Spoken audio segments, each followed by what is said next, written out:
positive values have always underpinned the life of the city. And today, our vision restates and renews for our time the values that are truly timeless. So today we're all proud to launch a vision that retains the UK's hard-earned reputation for excellence, innovation and ambition. But our vision asks for even more in the next 10 to 15 years. We want an industry that is successful, trusted, and which we can all be proud of. So on behalf of the Next Generation Vision team, welcome to our launch and thank you for your support. And now please join me in welcoming my colleagues, Luke Harper from HSBC and Isabel Wallace from Aviva, to tell you more about the building blocks of the vision and the research that guided our thinking.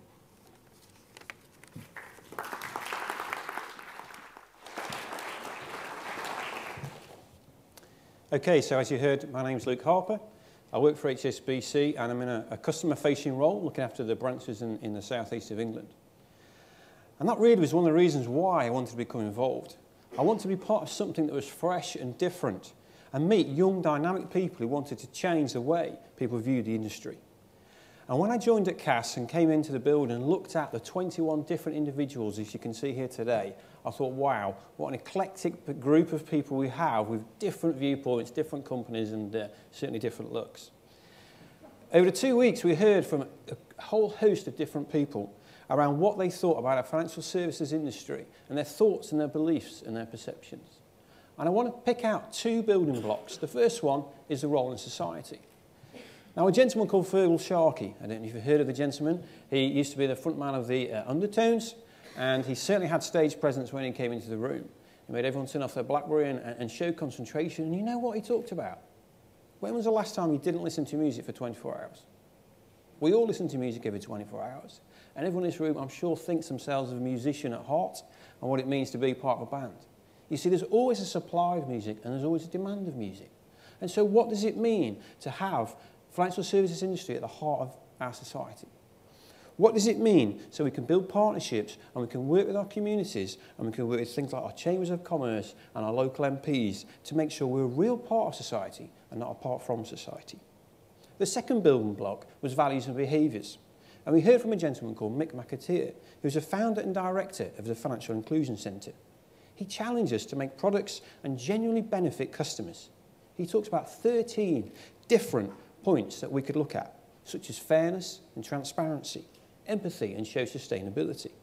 You see, we need to learn with a defined set of values and behaviours so that everyone we serve can prosper and partnership together. We also heard from consumer groups, as you've seen, and they gave real insight into some of the general public perception of the financial services industry. As you've heard, I work in a customer-facing industry, and I was fascinated to hear some of the things they do because we spend a fortune on time and energy about mystery shops and understanding what our customers want. And you know some of the statements that we heard? I hate going to my bank. They just try and push products at me. I don't think branch managers exist anymore. In fact, decisions are just made by those people in the ivory tower. Wow. We really had some work to do around the communication we have with our customers and the understanding of what we're trying to do as a financial services industry. A little later, we got together at Richmond, and through lots of different techniques, late nights and some rather bad food, we get together and we created one vision. And you know what the joy of that was? 21 different people from 21 different companies with 21 different viewpoints could actually create one vision. And following this, I really have changed some things that I look at and what I do. I've started to become an ambassador and think through all that we said in this vision. I work at a local school and spent time with the deputy head of maths talking about what can we do to make it come alive. And even last night, I was trying to explain to him the difference between APR and AER and flat rate, so when he did his maths lesson, he could make the financial services industry come alive with his pupils. And I've worked with my company to look at the role of the retail branch manager. What does it mean today in society to be a branch manager and to work with the local MP or the Chamber of Commerce and understand how we partner all that we work with? And now it is our time to look at what we can do as an industry and how we can make this vision come alive and all be ambassadors in our communities and our companies. Thank you, and now I'm going to hand over to Isabel.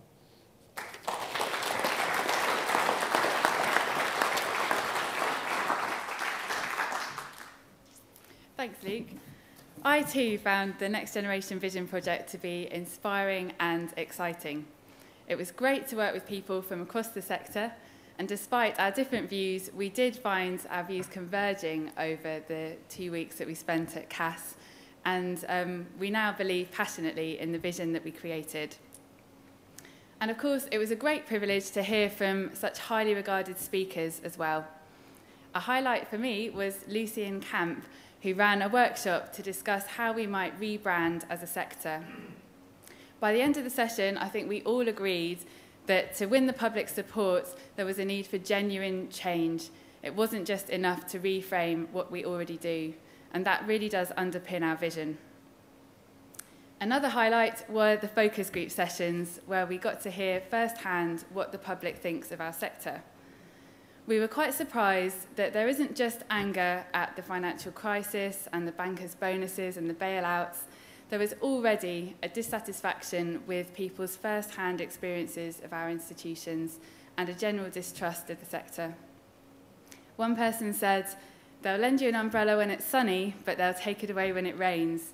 And that really did sum up the sentiment. And that was one of the drivers of the third building block of our vision, which is around products and services. This is about offering products that genuinely meet our customers' needs. And that goes further than just product design. It's about how we explain our products and also how we service our customers. There's a real desire from our focus groups for simplicity in the products and really good customer service. And that was echoed as well by Paul Lewis from Radio 4's Moneybox, who spoke to us. But of course, our sector needs to make money, and that was highlighted by another of our speakers, Matthew Sibag Montefiore, who spoke about the banking business model. Now, the success of our industry absolutely underlies our vision, and we all recognise the absolute need to make a profit. But we do believe that by offering sustainable value in our products, we will align ourselves with society's interests, and that will ultimately bring us the most success. Now, international success is at the heart of our fourth building block. The UK is already a beacon for financial services across the world. Bob Wigley highlighted that when he spoke to us. And research by the City UK shows that we're global #1 in international lending, foreign exchange, and international insurance. The trade surplus that we as a UK industry generate represents 3% of our GDP. That's £40 billion, and that's the largest of any financial services sector in the world. As a team, that made us really proud to work in the sector. So a key part of our vision is to better that position. And that brings benefits at home. It creates employment, 2 million jobs. It contributes tax, £53 billion, or 11% of the total tax take in the UK. And of course, it means investment in businesses and growth in the economy. We think that's something the nation could be really proud of. So a key part of our vision is for the UK financial services industry to be a source of deep national pride. Now, I'm really pleased to introduce Richard Sermon, the chair of the advisory board for the Lord Mayor's Initiative, to talk about what they're already doing to make the Next Generation vision come to life. Thanks.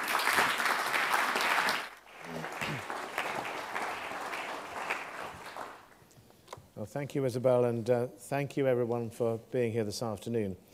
As you'll have heard, I have the privilege to chair the advisory board of Restoring Trust in the City, an initiative launched by the current Lord Mayor, Alderman Michael Bear. It was created in February of this year to focus on trust and values in the city and the wider financial community. The success of the city and of the businesses that operate within it depend upon reputation for integrity. The city's reputation is based upon the words, "My word is my bond," has undoubtedly been tarnished in the recent economic turmoil. Over the past year, the Lord Mayor's Initiative has sponsored a programme of work which aims to identify, recognise, encourage and embed best practice and ethical values in all the businesses which operate in the city. On reading the Next Generation vision and the call for a single moral code, our executive committee decided to take up that challenge. We began with the invaluable help of Cass Business School by surveying what exists. The answer surprised us. There are so many codes and statements of principle out there in the marketplace. We spoke widely to the financial and professional service sectors and consulted on how we could best bring these into focus. Should there be a single code? What would the value of it be? Professor Cliff Ozick from Cass Business School undertook the initial phase of research involving the detailed scrutiny of some 46 codes of ethics and from different professions, companies, regulators are operating in the city. The primary purposes of this form of textual inquiry were to identify differences in content and in the nature of guidance, to offer a synthesis of good practice, and to inform the development of overarching meta-principles. The analysis used a range of techniques. I must say that the scan of what is in place was really heartening. For instance, the Chartered Insurers Aldermanbury Declaration is a really thorough, in-depth piece of work put in place to raise standards in the insurance sector. It is an example of a well-thought-through, brilliantly implemented project that has high aspirations and serious governance to ensure the insurance sector can embed and uphold high ethical values. Our research team consulted widely, including undertaking the first ever survey of city business voters, and the outputs will directly inform our recommendations for future action.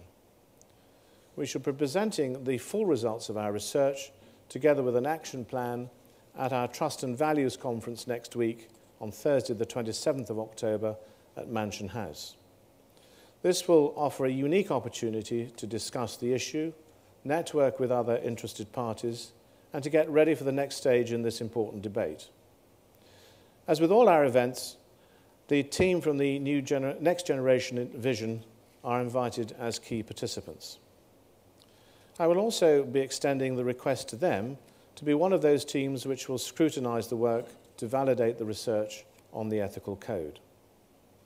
What I can say today from the review of the codes is that each addresses similar issues and many have made excellent progress in their area.